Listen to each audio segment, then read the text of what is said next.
Hey guys, it's Chris from Highland Guitars, and here's this week's quick tip for luthiers. There's one thing I can't stand, and that's when runs and drips form in my finishes. And it doesn't matter whether it's the paint or the clear coat. Whenever I see a run or a drip, I know that there's a good chance that when I try to fix it, I'm going to end up messing up the finish even worse. And what typically happens is we'll grab a block of wood and some sandpaper, and we'll try to sand down that run or that drip so that it disappears into the surrounding finish. The problem is as you're sanding that run or that drip down, you're also sanding that area that's surrounding it.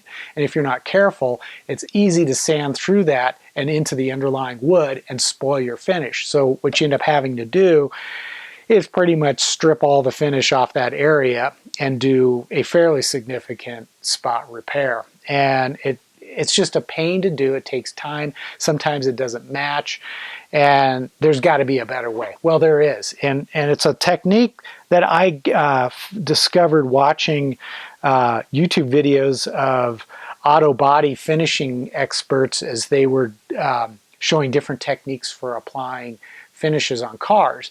And I've discovered this technique and thought I would share it with you because it works really well. It's a great way to get rid of those runs and drips safely.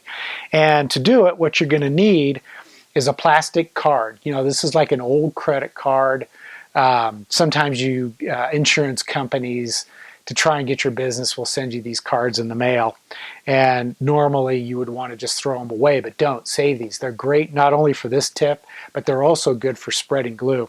Anyway, you'll need one of these. You're also going to need a water-based clay-type grain filler. And this is Timbermate. And Timbermate works really well for this. It's available in a variety of colors, and the color you would want to use is a color that contrasts with the wood and the finish that you're going to be working on. You don't want it to look too close to the same, otherwise it's going to be hard to gauge the progress of your work. Now, if you can't get Timbermate, an alternative is joint compound, and you can get that from most of your big box hardware stores where they sell the drywall supplies. And then finally, what you're going to need is a couple of sanding blocks, and you can use either wood, or I like to use these rubber erasers.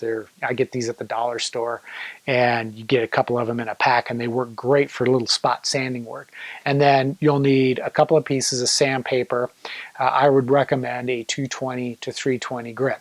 And how does this technique work? Let me bring you in closer and I'll show you.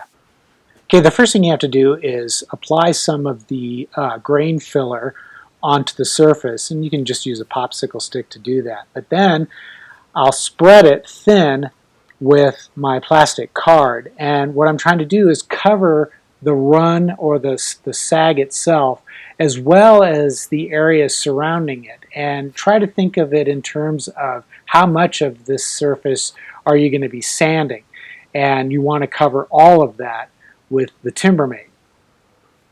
Now you're going to want to make sure that you apply enough grain filler to just barely cover the highest part of those runs and drips.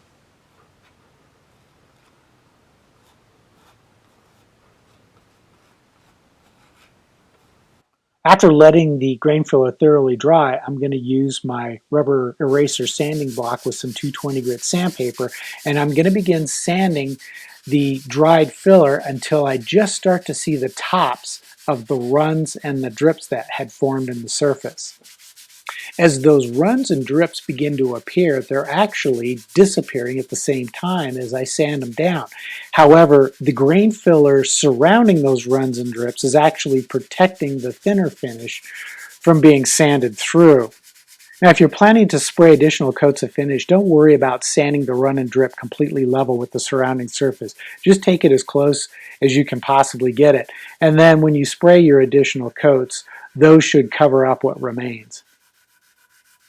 And then once you're satisfied you've got that run and drip pretty well taken care of, you can vacuum off the dust with a shop vac. And what I really like about using a water-based grain filler like Timbermate is whatever remains can be wiped off with a damp cloth.